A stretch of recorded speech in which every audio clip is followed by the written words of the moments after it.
Tomorrow happens to be my daughter's 11th birthday. And as a surprise, she would like us to do another Disney night and movie. So we're going to do Encanto with some Mexican food. I made these very simple, fresh tortillas with just some Greek yogurt and some organic flour. Mix it up, let the dough sit for about 10 minutes, and then we're going to break these into balls and roll them out with the rolling pin. And then flip them over and fry them. Or not fry them, just bake them gently on the pan. You'll see the whole process, and it's quick and easy. So, like I said, we have these dough, and then you just break it into balls. You can break them as big as you want if you want really big tortillas, or you can do small ones if you want mini ones. It's really your call.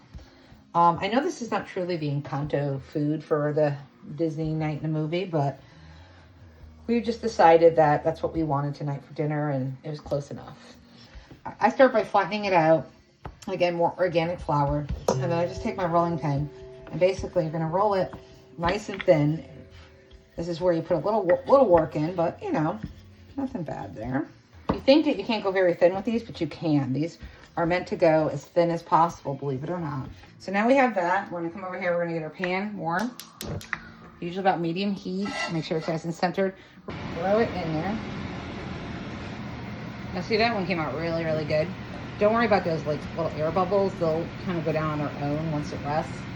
If it seems that it's getting too burnt for you, just lower down your temperature on your cooker. I know everybody's stove cooks kind of differently. Okay, so now that we have our tortillas made, the next thing I want to do is cook up some ground beef. Now, I like to go to a butcher and get really fresh beef. It makes a huge difference in your food and your quality.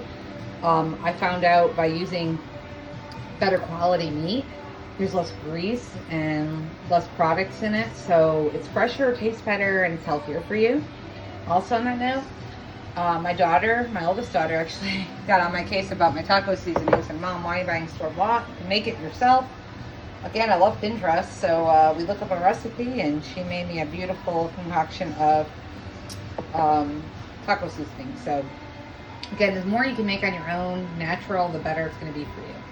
So I got my pan here. Again, I cleaned it in between cleanings. And before you cook beef, one of the most important tips I ever learned was get some really good high quality olive oil. And you want to put oil in the pan. I know it sounds counterproductive, but it really does work well with the meat. And of course, I should have my pan on top there, sorry. You know, put it on medium heat and just put some olive oil in there. That's good. And that'll really help with the meat and the way it cooks. Another great product I love is, if you haven't got one of these before, definitely worth it. I think they sell these everywhere now. I think I got mine originally back in the day on Pamper Chef because, well, that's where I found it. But now I think I'm starting to see these everywhere. These are great at grounding up all the meat and really, really mixing it. Does a fabulous job. All right, so we got it in our pan, and we're just gonna kind of grind it up.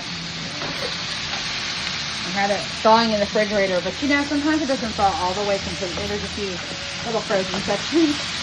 It's been grounded and cooked really well. You can see there's no oil. Like, that's how good this meat is, the quality. And again, nothing's a paid promotion here. These are just products that I love and have learned to use and I enjoy. So this is that homemade seasoning. Again, you can get any recipe you want. I got mine off Pinterest. And usually about 2 teaspoons of this is enough, you know. And then what you want to do is put a little water in there. A little bit of water, like 1/4. Okay. It's cooking up. And then what I normally do is we're just going to take this and put it into a nice bowl. The meat is ready. Tacos are ready.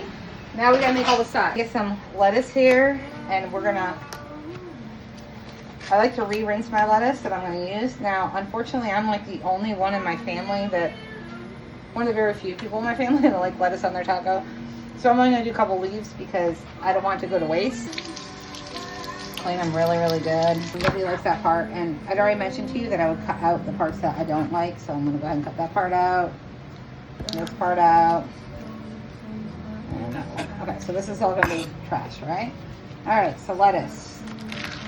I like to do this first to get really fine pieces. And then put a little bowl in. Okay, so that's my lettuce all done. I'm gonna put that to the side. So I already had a jalapeno. I already cut it up. And it's right here, so I'll have that out as well if you want some jalapeno. I want like a little spice sometimes. Sometimes people don't.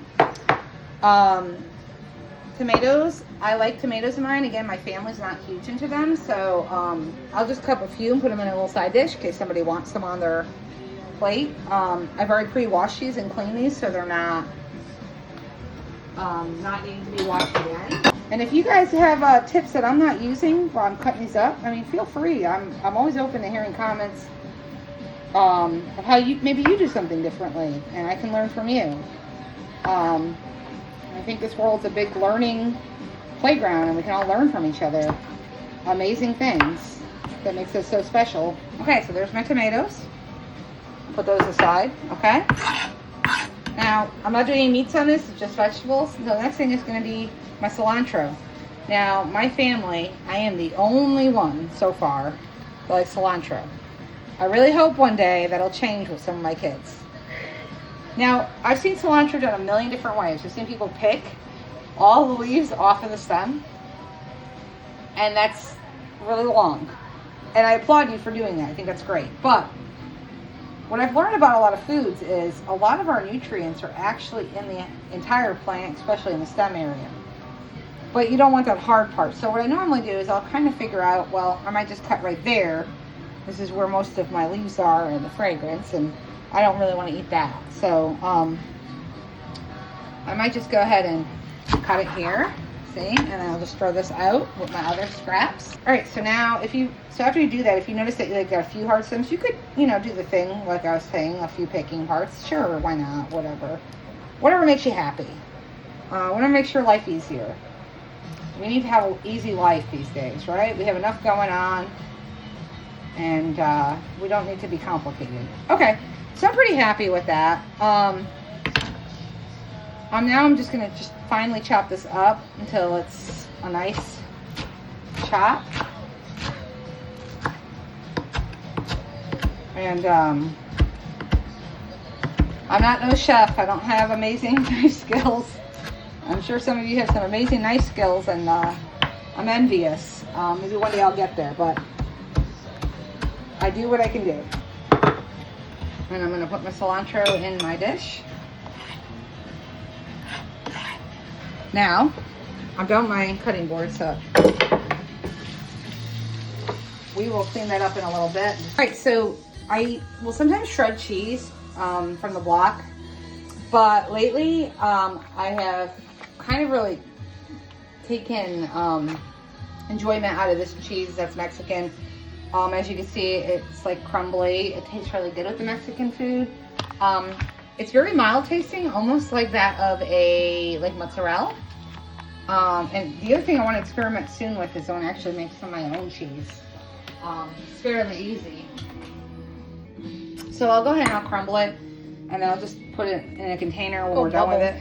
Yeah, really just like mozzarella and feta. Feta's like very similar to this. Okay, so we'll use some of that. Whatever we do use, I can just put it back on the container tonight. So we'll have that out, okay? So the last part is, I'm gonna go ahead and get some potatoes going. I don't want to talk about this, so you can just film the part, okay? Okay. Like you don't have any voice in this part.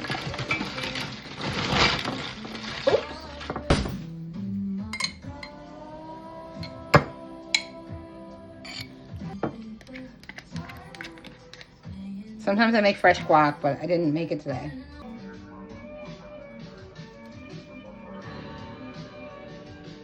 Of course, you can put fancy names on them. For the Encanto drink, you can get as creative as you want. You can use juice, club soda, whatever you decide. Sparkle water, however you want. Just for fun, I'm going to go ahead and use some ginger ale. And all I'm going to do is just pour a little bit in here. We'll let the bubbles go. Use any fancy glass you want. These are edible sparkles. You can get these off of Amazon. Thank Maybe you, like Amazon. Marshalls. Amazon, okay. I'm just going to put a little sprinkle in there. Now hold on though. And then, since we're doing Encanto, we're going to do green, so we're just use a little food coloring. Okay. Wow.